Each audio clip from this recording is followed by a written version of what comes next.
Bubay, panoorin mo ha. Ito yung tamang paglipad ni Darna, ha? Panoorin mo. Ayan. Ayan. Lipad, Marian, lipad.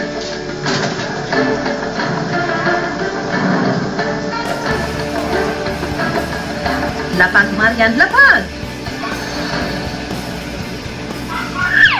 Ayun, Bubay. Ikaw naman.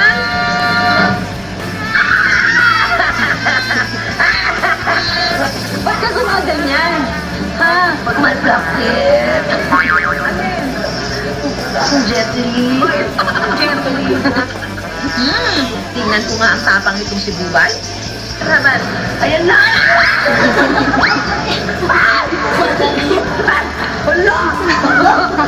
Kakaibang dana ka talaga, Bubay. Puti ka nga. Lolo. Aray ko. Wait lang, Mari. Teka lang, ha? Lilipat na ang bagong Darna! Andiyan na siya!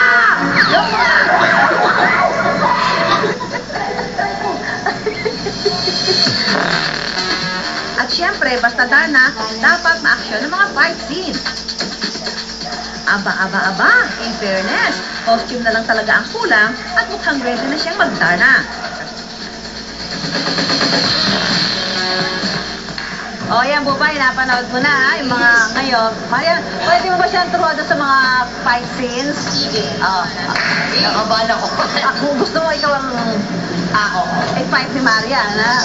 So, ganyan. Tapos, Ay, gano'n. Yan. Yung heels ko. ayan. Tapos, darating na yung kalaban. Dati na yung kalaban. Yan. Yan. Pa. Yan. Pa. Darating sila. Dalawa. Babalik ka. Pag dumating sila, babalik ka. Pag dumating sila sa pwesto, sabihin mo lang. Tapos, papasok sila. Tapos, mag-ready ka para sa para. Ay, hindi pa. Mataas yun. Kumain ka lang. Pa. Tatanti pa ako. Okay na, baba natin. O Bubay, kayanin kaya ng lakas mo ang ginawa ni Marian? Go, go, go, Bubay! Ay, yan. Take ka lang. Sabi ni Maya, dapat maganda ka pa rin pag nagigipaglaban, kaya dapat may posing ka. Ah, maganda pa rin dapat. Yan na nga, Carlos na.